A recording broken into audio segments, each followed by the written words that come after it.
중앙아시아에 끝없이 펼쳐진 사막, 그 한복판에 우즈베키스탄이 있다. 동서를 관통하는 실크로드의 요충지를 품고 있는 오아시스의 나라다. 사막의 검붉은 모래바람 속을 달리다 만난 곳은 바로 오아시스의 생명력이 솟아나는 타슈켄트의 초루스 바자르.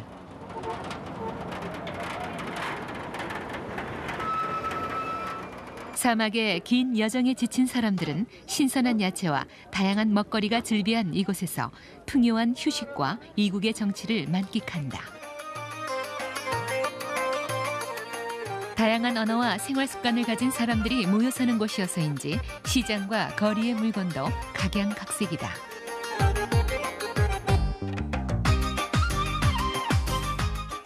이제 실크로드의 나라 우즈베키스탄에서 오아시스의 활력이 넘치는 맛과 멋을 느껴보자.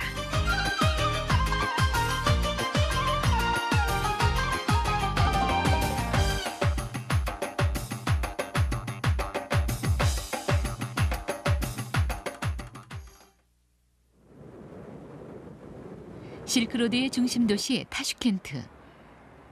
지난 수세기 전부터 중앙아시아의 문화와 예술, 정치와 공업에 이르기까지 모든 분야의 중추 역할을 해온 우즈베키스탄의 수도이다. 동서문화의 교류와 교역에 대한 기여도가 가장 컸던 오아시스. 그 역사가 지금도 타슈켄트에 이어지고 있다. 도심 곳곳을 촉촉하게 적셔주는 시원한 물줄기에서 오아시스의 면모를 엿볼 수 있다. 120여 민족으로 구성된 다민족 국가. 중앙아시아가 비록 동서의 교차로에 위치하고 있지만 중앙아시아 사람들은 유럽보다는 아시아인의 특징을 많이 갖고 있다.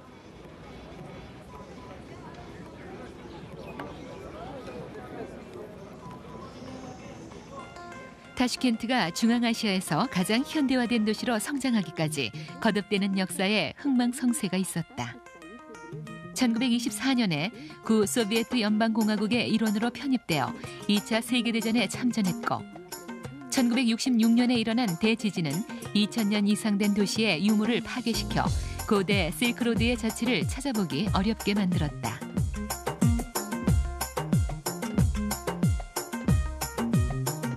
독립한 지 10여 년이 지난 지금 다시 한번 비단길의 지배자로 재기하려는 꿈을 꾸고 있다. 지진 복구 후 급격한 현대화가 이루어진 타슈켄트의 도시 분위기는 서구의 대도시와 별반 다르지 않다. 타슈켄트에서 가장 활기가 넘치는 곳은 바로 젊은이들의 거리 부라들리. 이곳에는 다양한 볼거리가 여행객을 기다리고 있다. 실물보다 더 근사한 초상화를 그려주는 거리의 화가들에게 눈길을 줬다가 금세 우즈베키스탄의 전통 공예품에 마음을 빼앗기기도 하고 쉴 새 없이 고개를 끄덕이는 익살스러운 표정의 아저씨 인형은 저절로 보는 이를 고갯짓하게 만든다. 그리고 한 번쯤 이국 땅의 거리에서 러시아어 가라오케 도전해보는 것도 또 하나의 추억거리가 되지 않을까.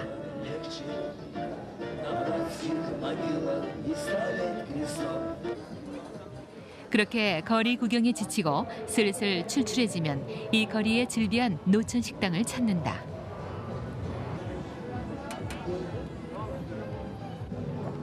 이 활력의 거리에 먹거리가 빠질 수 없는 법. 우리에게도 익숙한 미국식 햄버거와 터키의 케밥도 있고 볶음밥이나 만두처럼 보이는 우즈베키스탄의 대중 음식도 맛볼 수 있다. 부라들리 거리에서 가장 많이 팔고 있는 음식은 샤슬릭.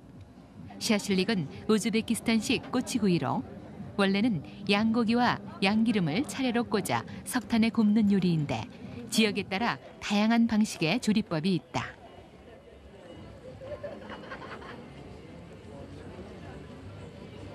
지금은 양고기뿐만 아니라 다양한 고기와 야채도 구워 먹는다. Шашлык это кавказское блюдо. Есть узбекский шашлык у меня, есть кавказский. Могут быть сюда и туда. Это шашлык из печени, бараньей печени. Это шашлык из мяса говядины. Это шашлык молотой говядины. Это свинина, по-кавказски приготовлена.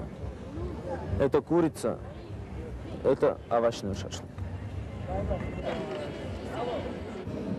석탄불에 계속 식초를 뿌려주기 때문에 생기는 샤슬릭의 연기는 브라들리 거리의 하늘을 자욱하게 만드는 진원지. 샤슬릭의 짙은 연기 속에서 타슈켄트의 밤은 깊어만 간다.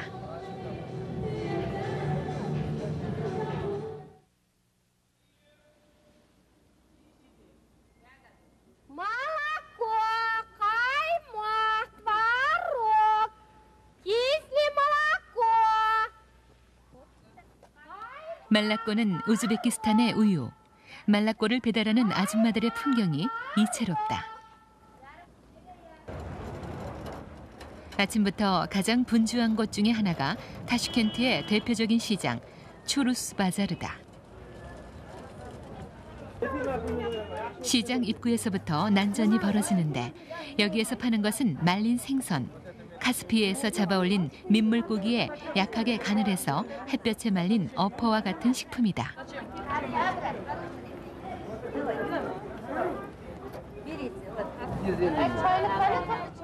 어퍼의 생김새는 생소하지만 손님과 흥정하는 상인의 모습은 우리 시장에서도 볼 수 있는 광경이다.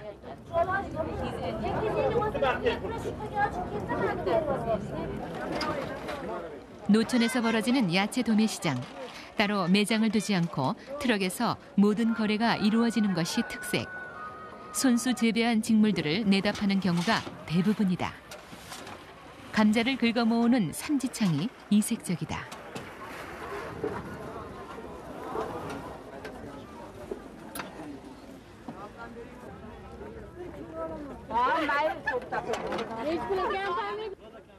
다양한 농작물을 재배하고 있는 우즈베키스탄은 비가 없는 사막지대지만 관계시설이 잘 되어 있어 신선한 야채가 풍부하고 가격도 아주 저렴하다.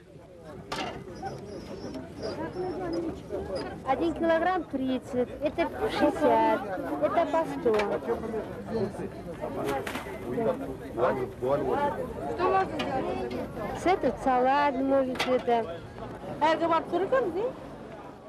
각종 향신료나 양념거리는 지붕이 딸린 반옥외 시장에서 구할 수 있다. 빈틈없이 들어선 가판대들을 보면 이 시장의 규모가 얼마나 큰지 짐작할 수 있다. 우즈베키스탄의 모든 음식에는 향신료가 들어간다고 해도 과언이 아닐 정도로 향신료 풀은 아주 중요한 양념이다. 우리의 눈길을 끄는 것은 단연 오이장아찌 코너.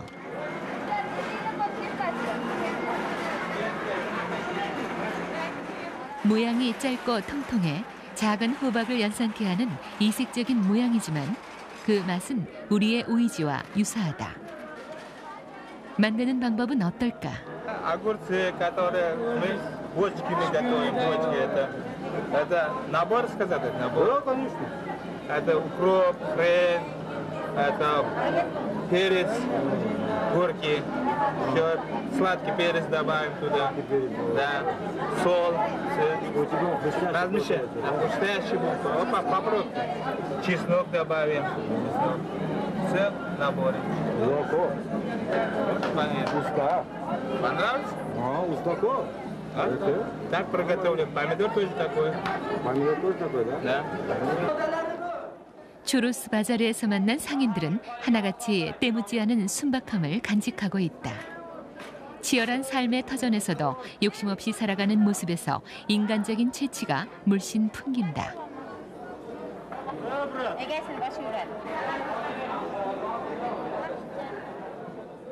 우리 시장에서는 볼 수 없는 이색적인 먹거리 중에 말고기로 만든 순대가 있다. 바나나 모양의 이것을 카츠라고 부르는데 우즈베키스탄 사람들은 간식거리로 즐긴다고 한다. 이방인들에게는 썩 내키지 않는 음식이겠지만 보양식이라고 하니 한번 맛을 보는 것도 나쁘지는 않을 것이다. Она из чего делается? С кониным мясом. Из конины мяса. Да, она когда применяется? Как применяется? Это очень вкусное. Объясни, какое блюдо можете из него приготовить? Любое блюдо. Так, пожалуйста, одно из них. Это смучной, можно там Как она с делается? водой. Закипятить вот на воду, Так. можно есть хлеб. Это можно добавлять туда, можно кушать. Да. А еще что делают из нее? Для закуски это. Для закуски, да. Для закуски. Для народного питания хорошо. Да, для народного питания хорошее, полезное, да. Вот давление, низкое давление, у него хорошо будет. Низкое Для давление. лечения, да, хорошо? Да, лечение хорошо. 우즈베키스탄에서 식당을 찾기란 그리 어려운 일이 아니다. 연기 자욱한 곳에 식당들이 모여 있기 때문이다. 추루스 바자르의 식당은 야외 천막형. 메뉴는 대부분 간편하게 먹을 수 있는 소박한 음식들이다. 아무래도 바쁘게 물건을 사고 파는 상인과 손님들을 대상으로 하기 때문일 것이다. 역시 식당 주변 연기의 진원지는 샤슬릭. 이름을 알 수 없는 시장 음식들은 먹지 않아도 신선한 볼거리가 되어준다. 재료를 아끼지 않는 상인의 인심. 한 접시 가득 고기와 갖은 야채를 얹고 그 위에 먹음직스럽게 붉은 가루를 뿌려놓은 음식이 눈길을 끌고 있다. 그 푸짐한 맛으로도 이방인의 입맛을 끌어당기는 듯하다. 이곳에서 우리의 만두와 비슷한 음식을 발견할 수 있다. 일종의 양고기 만두라고 할 수 있는 삼사. 빵 속에 양고기와 기름을 넣어 찌는 간식거리다.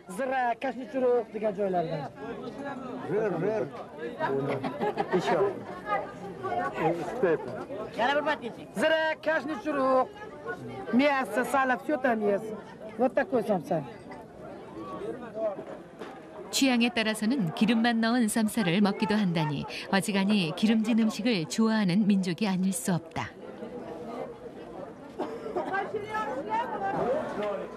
추루스 바자르에서 절대 놓칠 수 없는 볼거리는 정육시장에 있다.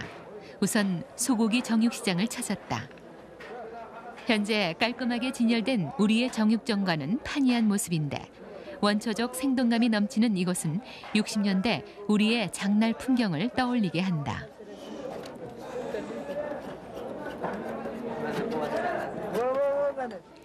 이곳에서 가장 이색적인 것은 고기를 부위별로 손질하는 과정을 처음부터 마지막까지 즉석에서 지켜볼 수 있다는 점이다. 마치 도살장에 들어선 듯 살벌한 풍경이다. 가장 눈에 띄는 것은 익숙한 솜씨로 고기를 손질하고 있는 10대 소년들. 아직 나이 어린 소년들이라 그런지 카메라 앞에서 수줍음을 감추지 못하는데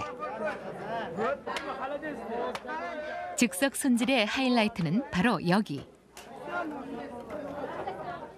가볍게 소머리를 도끼로 내리친 후 아줌마가 꺼낸 것은 소의 뇌. 그런데 버릴 기세가 아니다. 가지런히 올려놓는데 어디에 쓰려는 것일까?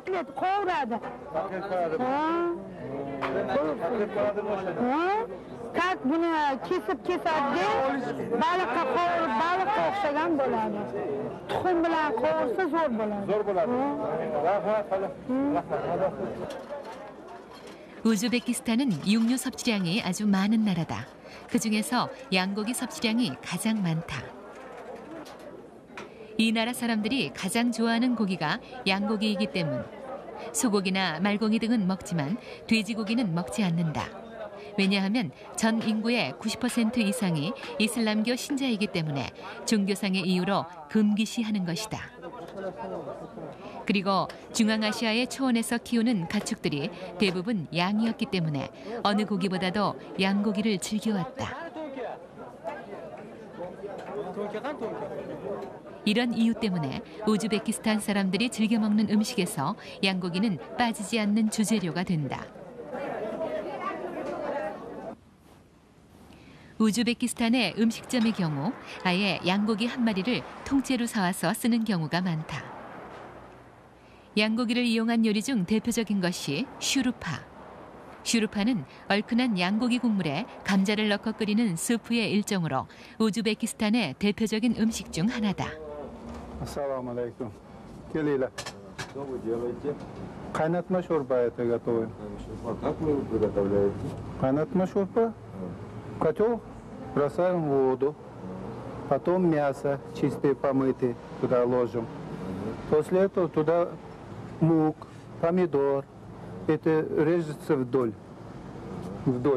А баклажан и морковь кубиками режется. Вот.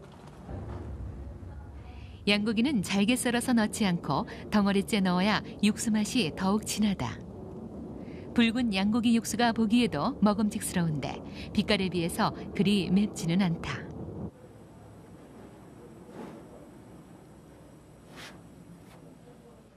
충분히 국물이 우러나면 잘 씻어놓은 통감자를 넣는다. 이때까지 유리사는 쉴 수 없다. 양고기 육수가 끓는 동안 골고루 익도록 계속 저어주고 육수 양이 적당한지 살펴봐야 하기 때문이다. 우리의 감자탕처럼 슈루파에는 통감자를 많이 넣는다. 통감자의 국물 맛이 배일 때까지 푹 익히는 것이다. 슈루파가 우리의 감자탕과 가장 큰 차이점은 육수가 돼지고기가 아니고 양고기라는 사실이다. 신선한 맛을 주기 위해 다진 파와 셀데레라는 향신료 풀을 뿌린다. 이제 맛있는 슈루파를 접시에 담으면 끝. 슈루파는 따뜻할 때 먹어야 제맛. 우즈베키스탄 음식 중에서 가장 얼큰한 맛을 느낄 수 있는 음식이다. 기름기가 꽤 많아 보이지만 워낙 기름진 음식을 좋아하는 우즈베키스탄 사람들의 입맛에는 칼칼하게 느껴질 정도. 다른 음식과 비교한다면 오히려 기름이 적은 편이다. 이제 우즈베키스탄의 또 다른 음식을 만나보자. 라그마는 손으로 직접 뽑은 국수를 소고기 야채 국물에 말아먹는 음식이다. 양고기를 주 재료로 쓰는 음식들과 달리 라그마는 소고기로 육수를 내야 가장 맛이 좋다고 한다. 이 식당에서 만드는 라그마는 국물이 별로 없어서 스파게티나 비빔국수처럼 보이기도 하는데 이것은 중국식이기 때문이다. 마치 스파게티를 연상시키는 라그만에서 가장 눈길을 끄는 것은 바로 면발에 있다.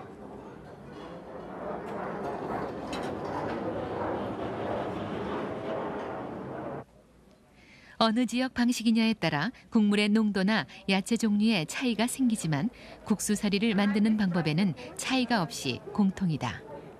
사리를 뽑을 때는 별다른 기구 없이 손만 사용하는 것이 특징이다. 우선 밀가루 반죽을 굵은 실처럼 뽑아낸다. 이때 국수를 잘 밀수록 쫄깃한 맛이 나고 소화력에도 도움이 된다. 충분히 느린 국수는 양손에 걸치는데 그 모양이 마치 실타래 만드는 모습과 비슷하다. 마지막으로 양손에 걸친 국수를 여러 차례 바닥에 내리치면 맛있는 국수 사리가 완성된다. 정성껏 뽑은 국수는 끓는 물에 적당히 삶는다. 마지막으로 만드는 것이 소스. 준비된 야채와 양념에 육수를 자작하게 부어 센 불에서 볶아내면 된다. 걸쭉한 소스에 말아먹는 중국식 라그만과 달리 국물이 많은 우즈베키스탄식 라그만은 조리법에서 어떤 차이가 있을까? Лагман происходит с Китая и как его, дунганы готовят. Да, дунганы. Разные виды бывают. У нас вот в Узбекистане готовят вот такой лагман. Масло берем, мясо берем, желательно говядина, потому что она долго кипит, чтобы не отваривался. Вот. Хорошенько пожарим, потом с чесночком пожарим. После этого туда бросаем болгарский, морковь, разные приправы, сельдер, кинза. А вот это вот сельдер, который я сейчас показал, да. Вот и 3 часа кипит. Да. Она сама уже прозрачная будет, это значит уже готовая. 같은 음식이지만 각 민족의 입맛을 살려 다양한 조리법이 나오는 셈인데 다민족 국가의 특성이라고 할 수 있다. 이른 아침 도로변에 번개장이 섰다. 상인들이 팔고 있는 것은 한 가지. 우즈베키스탄 사람들이 주식으로 먹는 통밀빵이다. 움푹 패인 접시 모양이 아주 이색적인데 이곳에서는 이 빵을 레퓨시카라고 부른다.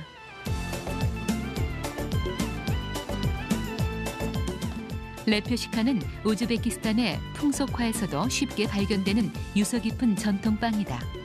그 전통이 지금까지 그대로 이어지고 있는 것이다. 우즈베키스탄의 식탁에서 빠지지 않는 빵, 레퓨시카를 전통적인 방식으로 굽고 있는 공장을 찾았다. 먼저 밀가루를 반죽하게 되는데 물과 이스트, 그리고 소금만 넣어서 반죽할 뿐 다른 재료는 일체 넣지 않는다. 마치 못난이 빵처럼 일정한 모양 없이 한 덩어리씩 떼어 넣지만 신기하게도 빵의 무게는 거의 같다. 300g qo'ysa bo'ladi, 700g farqi yo'q. O'lchamiz. Mana shundan keyin 제빵사의 저울 같은 손대중으로 만든 반죽 덩어리를 상온에 놔두는데 충분히 부풀어 오르는 시간을 갖기 위해서다. 1시간 후 적당히 부푼 빵 반죽을 치대면서 모양을 만들기 시작한다.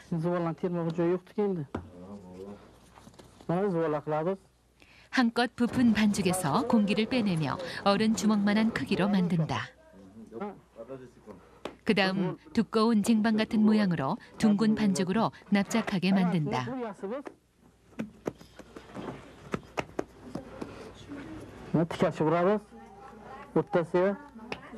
Bu sidona. Sidona bu. Mazali qiladi uni. 이렇게 만드는 빵이 하루 200여 개 정도. 모든 과정을 손으로 직접 하기 때문에 생산량은 많지 않은 편이다. 하지만 제빵사의 손맛이 그대로 담겨 있기 때문인지 공장에서 만든 빵과는 비교할 수 없이 담백하고 맛있는 빵 맛을 느낄 수 있다. 이제 빵을 굽는 시간. 매일 아침 첫 번째 빵을 구울 때는 특별한 의식을 치룬다. Duosini o'qiymiz. Pir ustozlarim sharmanda qilmaslar deb mana shu oramizni ne yapamiz?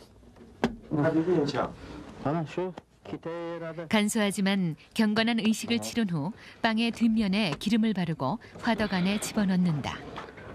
기름을 바르는 이유는 둥근 화덕의 벽에서 빵이 미끄러지지 않도록 하기 위해서다. 전통적인 방식대로 레퓨시카는 탄두루라고 부르는 화덕에서 굽는다. 담백하고 구수한 레퓨시카 맛의 비결은 바로 이 둥근 화덕. 이렇게 빵을 구워야만 옛맛을 그대로 살릴 수 있는 법. 예나 지금이나 변하지 않는 레퓨시카의 맛. 그 이유가 여기에 있다. 얼마 후 시간이 흐르면 레퓨시카는 노릇노릇한 빛깔로 완성된다. 경건함과 정성으로 빚어 갓 구워낸 레퓨시카의 표면은 보기에도 먹음직스럽게 윤기가 흘러내린다. 밀가루와 이스트 그리고 소금. 단 3가지 재료만으로도 긴 세월 우즈베키스탄 사람들의 식탁을 지켜온 레퓨시카.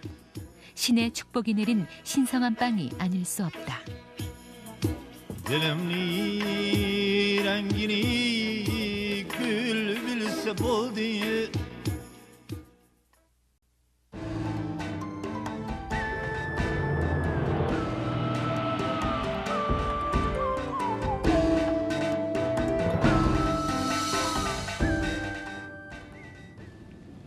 타슈켄트에서 서쪽으로 실크로드를 달리다 보면 도로에서 가장 많이 만나는 것이 있다. 바로 목화솜을 가득 실은 트럭들.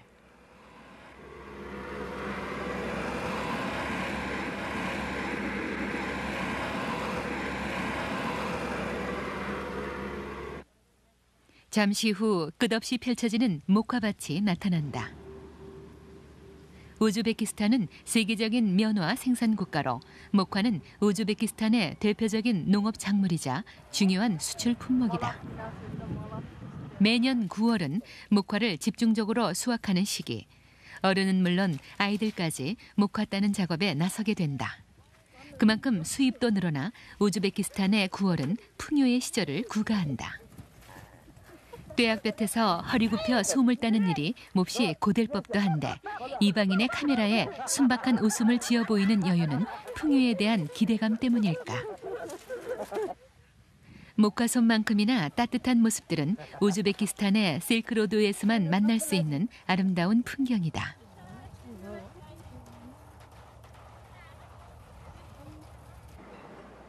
우즈베키스탄의 주요 도시들은 모두 오아시스를 중심으로 실크로드의 역사적 유적과 유물을 간직하고 있는데 그 대표적인 도시 중 한 곳이 바로 부하라다. 타슈켄트에서 서쪽으로 스텝과 사막 지역을 8시간 정도 달리면 종교의 도시 부하라가 있다. 타슈켄트와 비교하면 문명화와 도시화가 덜 돼 있는 곳. 그래서 부하라는 우즈베키스탄에서 실크로드의 옛 정치가 가장 많이 살아있는 도시다. 사막의 오아시스 도시답게 시원하게 내뿜는 물줄기가 사막의 갈증을 단번에 해소시켜준다. 부하라는 도시 전체가 하나의 거대한 성체처럼 건설되었다. 도시 외곽을 감싼 성벽은 외부의 침입을 막고 붉은 사막의 거친 모래바람을 막아주는 역할을 했다. 부하라의 아침은 고요하다. 산스크리트어로 부하라는 수도원이라는 뜻. 도시의 이름에 걸맞게 부하라에는 곳곳에 이슬람 신학교인 메드레세가 있다. 전성시대에는 100군데가 넘는 이슬람 신학교가 있었을 정도. 종교의 자유가 없던 구소련 시대에도 중앙아시아 유일의 이슬람 신학교가 존재했다니 중앙아시아 최대의 이슬람의 요람이자 종교의 도시가 바로 부하라이다. 이 도시의 상징은 칼얀 미나레트. 중앙아시아에서 가장 오래되고 높은 첨탑으로 망망 사막에서 나침반과 같은 역할을 했던 건축물이다. 낮에는 높이로, 밤에는 불빛으로 실크로드의 대상들은 사막 한가운데 세워진 이 탑을 향해 전진할 수 있었다. который перед мечети построен мезон, это минарет. В 1127 году правитель Бухары Альп Арслан-хан, который делал, чтобы призвать мусульман на моление. Это около 50 метров. Использовали на его строение выбрали молоко, чтобы он стал как крепко был. أشهد أن محمد رسول الله. 부하라는 독특한 건축 양식과 잘 보존된 중세 도시라는 역사적인 가치를 인정받아 도시 전체가 유네스코 세계문화유산으로 지정되는 영광을 얻기도 했다. 하지만 부하라의 진면모는 유럽과 아시아를 잇는 교통의 요지였기에 여러 민족들의 각축장이 되어 이 민족의 지배를 받으면서도 깊은 신앙심을 잃지 않은 종교 도시라는 사실에 있는 것이 아닐까.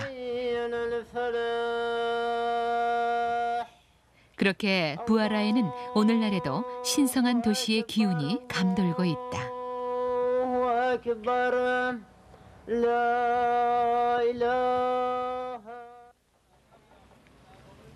이제 우즈베키스탄의 가장 대표적인 음식을 만나보자. 우즈베키스탄에 가면 어느 식당에서나 먹을 수 있는 음식이 있다. 바로 이것. 우즈베키스탄식 볶음밥, 뿔로프다. 어른 한 사람은 좋게 들어갈 법하게 큰 솥부터가 아주 이채롭다. 주 재료는 양고기와 당근 썬 것, 그리고 쌀이 전부.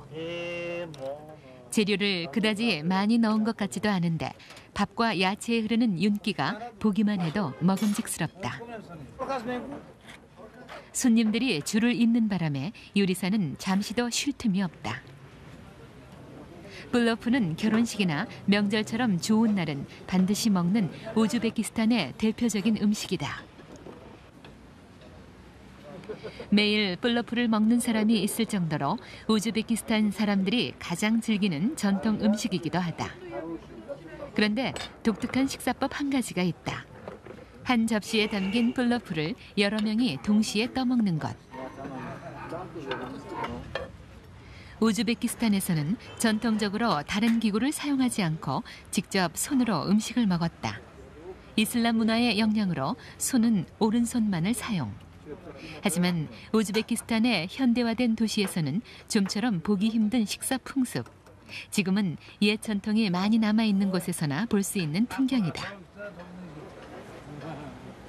플러프는 우즈베키스탄의 전통 음식이면서도 여러 문화의 특징을 갖고 있다고 하는데 과연 어떤 문화들의 복합체일까? 몽고는 우리가 보통 정생하는 것은 개념은요. 유목민으로서 말 타고 달리고 그리고 주식이 육류입니다.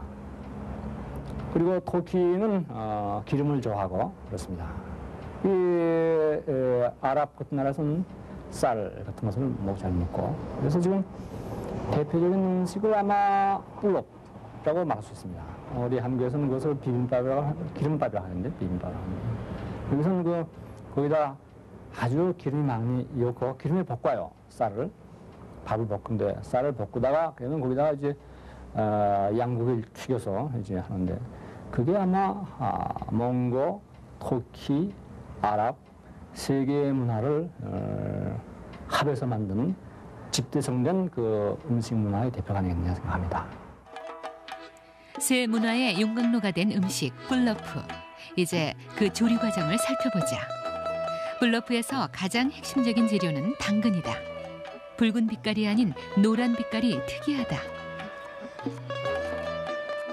양고기는 기름이 많이 붙어 있는 부위로 준비해 놓는다. 그리고 세 번째 주 재료는 쌀. 좋은 쌀만을 정성껏 엄선하는데 그 붉은 빛깔이 이색적이다.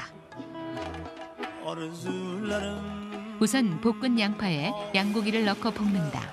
이때 고기에 기름이 많아야 기름기가 충분히 우러나와 윤기가 흐른다. 기름이 충분히 우러나면 썰어놓은 당근을 전부 넣고 산만한 주걱으로 뒤적여준다. Мы сейчас готовим плов. Это плов андижанский, потому что у нас в Узбекистане есть несколько сортов плова. В каждом городе свой плов. Самаркандский, ташкентский, а мы готовим андижанский плов. Это чистый бараний жир, мясо свежего барана. Готовим рис, тем более растет только в Андижанской долине, Фергасской долине, в Андижане. Сейчас вот мы начинаем жарить его. Сначала бросили лук, мясо, морковку, жарим это все. Хорошенько, когда прожарим, наливаем воду. Сейчас вот чуть-чуть пожарим и нальем воду. 쌀을 넣기 전 물을 붓는데 다른 재료들이 잠기지 않을 만큼만 부어주어야 한다. Тихо, тихо. Сейчас посмотрим. Вода должна с морковкой вместе. Высоко. 쌀은 물에 불려서 넣는다. 우리의 볶음밥처럼 익혀놓은 쌀을 사용하지 않고 익히지 않은 쌀을 사용하는 점이 우리와는 큰 차이점이다. 쌀은 모든 재료의 위에 올려서 살짝살짝 눌러준다. 쌀이 눌러붙지 않도록 하기 위해서다. 재료 준비부터 쌀이 익을 때까지 이른 새벽부터 점심까지 꼬박 반나절이 걸려야 플러프가 완성된다.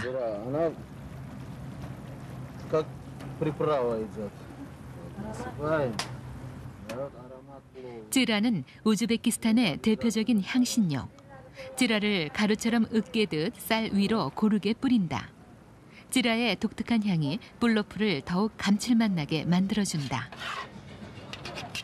드디어 플러프 완성. 양고기 기름이 촉촉이 배인 쌀과 당근, 그 위에 양고기도 얹어서 손님들의 식탁에 오른다. 플러프는 우즈베키스탄 사람들이 가장 즐겨 먹는 전통 음식. 반나절이나 걸려야 완성될 만큼 시간과 정성이 듬뿍 담긴 셈이다. Одни из них это наше блюдо плов. Это наше национальное блюдо. Мы же гордимся. Узбекистан тоже как это Таджикистан. Плов, шурпа, лагман. Но основной плов у нас считается. 우즈베키스탄의 도시와 도시 사이에는 스테피나 사막과 같이 황량한 자연이 이어진다. 타슈켄트에서 사마르칸트로 가는 5시간, 270km의 대장정, 메마른 풍경의 실크로드다. 사람의 모습은 눈에 띄지 않고 메마른 경치가 끝없이 펼쳐질 뿐 먼 옛날 이 길을 걸었던 대상들의 피로와 갈증이 느껴지는 듯하다. 그러다가 드디어 사막의 끝에서 만난 생명수, 바로 유서 깊은 오아시스 도시 사마르칸트다. 사마르칸트는 우즈베키스탄 제2의 도시로 구소련에 합병되기 전까지 우즈베키스탄의 수도이기도 했다. 이 도시를 건설한 사람은 티무르 대제. 13세기 징기스칸의 침입으로 폐허가 된 이 도시를 14세기 티무르 대제가 출현, 새롭게 재건했다. 그 후 사마르칸트는 중앙아시아 최고의 문화와 예술의 도시로, 그리고 실크로드 교역의 중심지로 재탄생한 것이다. 사마르칸트의 영화를 한눈에 볼 수 있는 곳은 레기스탄 광장. 이곳에는 벽 타일이 화려한 세 개의 이슬람 신학교 메드레세가 조화를 이루고 있다. 그중 한 곳이 시르도르 메드레세. 17세기 우즈베크족의 한 영주에 의해 건립된 화려한 건축 양식을 자랑하는 메드레세다. 사마르칸트는 부하라와 함께 중앙아시아의 진주로 꼽히는데 부하라와는 전혀 다른 문화유산을 간직하고 있다. 부하라와 비교할 때 각종 장식들의 색감이 매우 화려한 것이 특징. 오랫동안 우즈베키스탄의 수도였음을 알게 해주는 문화적 면모가 아닐 수 없다.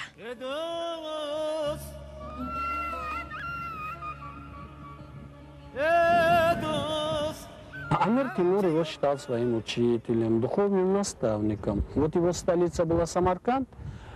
Прежде чем уезжать из города, он в первую очередь приходил сюда, навещал его, в честь него читал молитву и потом уезжал из города. Мимо этого мавзолея он никогда верхом не проезжал. Это тоже знак уважения. Таких святых мест у нас в Самарканде самые основные всего 3. Первая Шах-и-Зинда, вторая Худжа Исмаил Аль-Бухари, третья вот мавзолей Рухабад. Если в течение дня человек от души желая побудет в этих 3 местах, это равняется, как будто он совершил хадж в Мекку. Вот такое святое место. 푸른색을 좋아한 티무르 대제. 푸른 도시 사마르칸트 시내에서 돔의 푸른 빛이 가장 선명한 곳은 구르에무르 묘이다. 지배자의 무덤이라는 이름에서 알 수 있듯이 이곳에는 티무르를 비롯하여 티무르 대제 가족들의 묘가 안치되어 있다. 지배자 일가들의 묘답게 그 내부 장식 또한 화려함의 극치. 황금색으로 조각한 코란 문양. 이슬람교를 정신적인 지주로 삼았던 것은 티무르도 예외는 아니었다. 우즈베키스탄의 민족 영웅들이 잠든 이곳은 매우 영험한 곳으로 숭배받고 있다. 그래서 기도를 드리는 사람들의 발길이 끊어지지 않는다.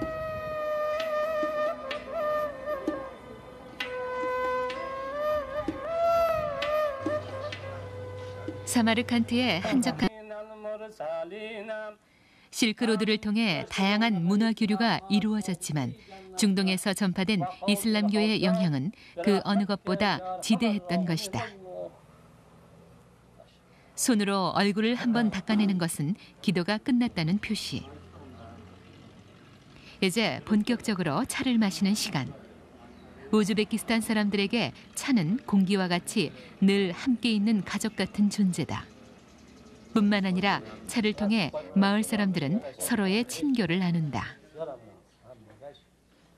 차이 하나는 단순히 차만 마시는 곳이 아니라 마을 공동회관과 같은 곳으로 기능하고 있는 셈이다. 개인적인 문제나 마을 소식, 그리고 세상 돌아가는 이야기를 나누는 사랑방 같은 곳이다. از قدیم مونده است که زیادی آدم میگیرد گفتم اینجا و خورد کلانه برانده میشینن اخی کارایی ناتوری کند یا شو همون با مسئولیت های نغز میتیان اما راهی توری نشان میتیان با نصیحت میتیان که من قشلق محله تین شود گفته حشر پشر با من قبرستان با محله به حشر شود اگر همون حشر با دعوت میکنن عقل یاد میتیان ندونستگوشون توری فهمانده میتیان موسفیدو 차 한 잔을 마시더라도 종교와 함께하고 이웃과 함께하는 사람들. 더불어 살아가는 마음에서 비롯된 아름다운 전통이 아닐까. 담벼락을 붉은 카펫으로 뒤덮은 집에는 마을 사람들의 발길이 끊이지 않는다. 모두 결혼식 피로연에 초대받은 사람들이다. 우즈베키스탄의 전통 결혼식은 사흘에 걸쳐 계속되는데 사흘 내내 마을 사람들을 초대해 음식을 나눠 먹는 풍습이 있다. 초대된 손님은 무려 2,500명. 한 집안의 결혼 피로연은 곧 마을 전체의 큰 잔치인 셈이다. 보냈다고 생각한다. 그래서 낯선 사람이라도 집에 찾아온 손님은 정성을 다해 대접한다.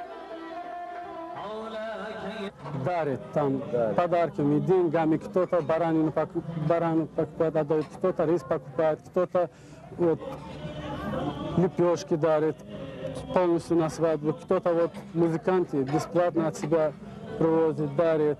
Ну, такие еще обычаи. 주방의 일손도 역시 십시일반 정신으로 마을 사람들이 나선다. 하지만 여자들은 나오지 않는다. 이슬람의 전통에 따라 여자들은 따로 다른 장소에서 여자들끼리만 모여서 축하연을 연다. 피로연의 주방은 우즈베키스탄 전통 음식들의 전시장이다. 평소보다 기름지고 맛있어 보이는 양고기들이 가득 든 슈르파도 있고 결혼식과 같은 잔치에서 결코 빠질 수 없는 볶음밥, 플로프도 한솥 가득 손님들을 위해 준비되어 있다. 먼 옛날 죽음의 길을 넘어오던 실크로드의 대상들에게 우즈베키스탄의 도시들은 생명의 휴식처 그 자체였다. 거친 사막을 견뎌야 했던 우즈베키스탄 사람들에게 피로에 지친 사막의 이방인들은 척박한 자연을 헤쳐나가는 자신들의 또 다른 모습이었다. 그래서 지금도 우즈베키스탄에는 이방인을 반기는 따뜻한 환대의 문화가 살아있는 것이 아닐까. 실크로드의 대상들에게 생명의 안식처가 되어준 오아시스의 나라 우즈베키스탄. 그 따뜻함을 나누며 120여 개 민족이 어우러져 살아가는 실크로드의 땅. 실크로드의 동쪽 끝과 서쪽 끝의 중간에서 서로의 문화를 건네주고 새롭게 창조해냈던 비단길의 먹거리들. 실크로드의 오아시스에서 만난 나눔과 환대의 맛은 오늘도 계속 이어지고 있다.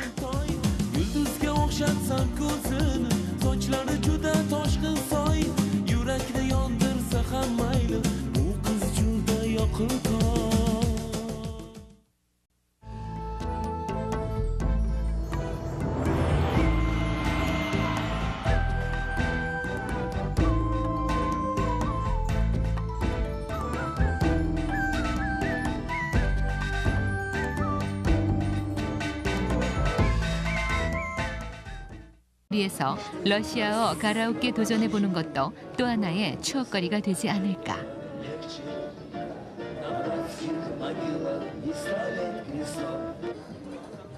그렇게 거리 구경에 지치고 슬슬 출출해지면 이 거리에 즐비한 노천 식당을 찾는다.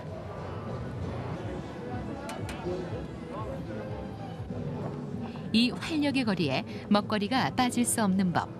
우리에게도 익숙한 미국식 햄버거와 터키의 케밥도 있고 볶음밥이나 만두처럼 보이는 우즈베키스탄의 대중 음식도 맛볼 수 있다. 브라들리 거리에서 가장 많이 팔고 있는 음식은 샤슬릭. 샤슬릭은 우즈베키스탄식 꼬치구이로 원래는 양고기와 양기름을 차례로 꽂아 석탄에 굽는 요리인데 지역에 따라 다양한 방식의 조리법이 있다.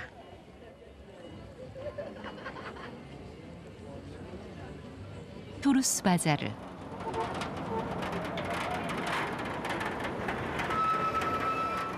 사막의 긴 여정에 지친 사람들은 신선한 야채와 다양한 먹거리가 즐비한 이곳에서 풍요한 휴식과 이국의 정취를 만끽한다. 다양한 언어와 생활 습관을 가진 사람들이 모여 사는 곳이어서인지 시장과 거리의 물건도 각양각색이다.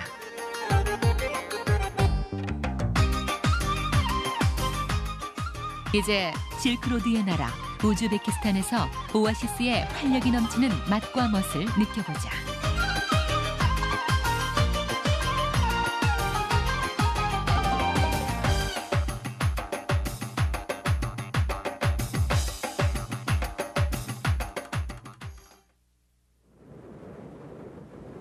실크로드의 중심 도시 타슈켄트. 지난 수세기 전부터 중앙아시아의 문화와 예술, 정치와 공업에 이르기까지 모든 분야의 중추 역할을 해온 우즈베키스탄의 수도이다. 동서문화의 교류와 교역에 대한 기여도가 가장 컸던 오아시스. 그 역사가 지금도 타슈켄트에 이어지고 있다. 도심 곳곳을 촉촉하게 적셔주는 시원한 물줄기에서 오아시스의 면모를 엿볼 수 있다. 120여 민족으로 구성된 다민족 국가. 중앙아시아가 비록 동서의 교차로에 위치하고 있지만 중앙아시아 사람들은 유럽보다는 아시아인의 특징을 많이 갖고 있다.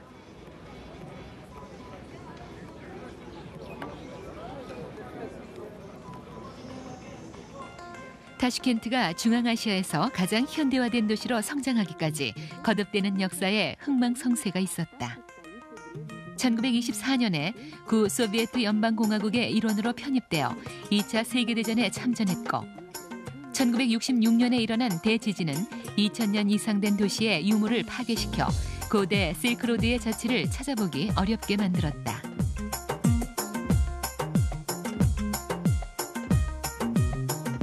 독립한 지 10여 년이 지난 지금 다시 한번 비단길의 지배자로 재기하려는 꿈을 꾸고 있다.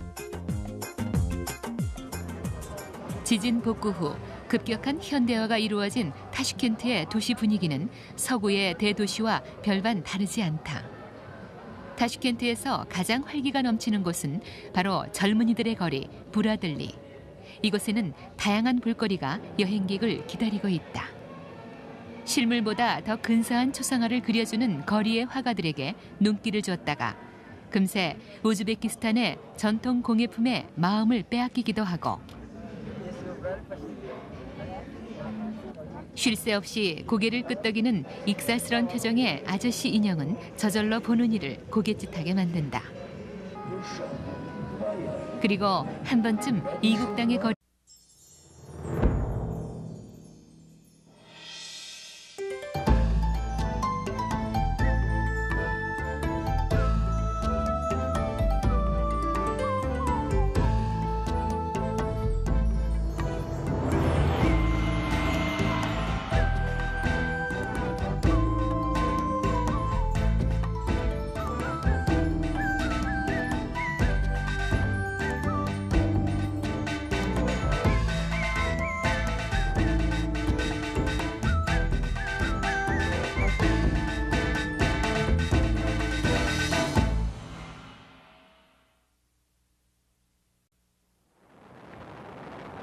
중앙아시아에 끝없이 펼쳐진 사막, 그 한복판에 우즈베키스탄이 있다.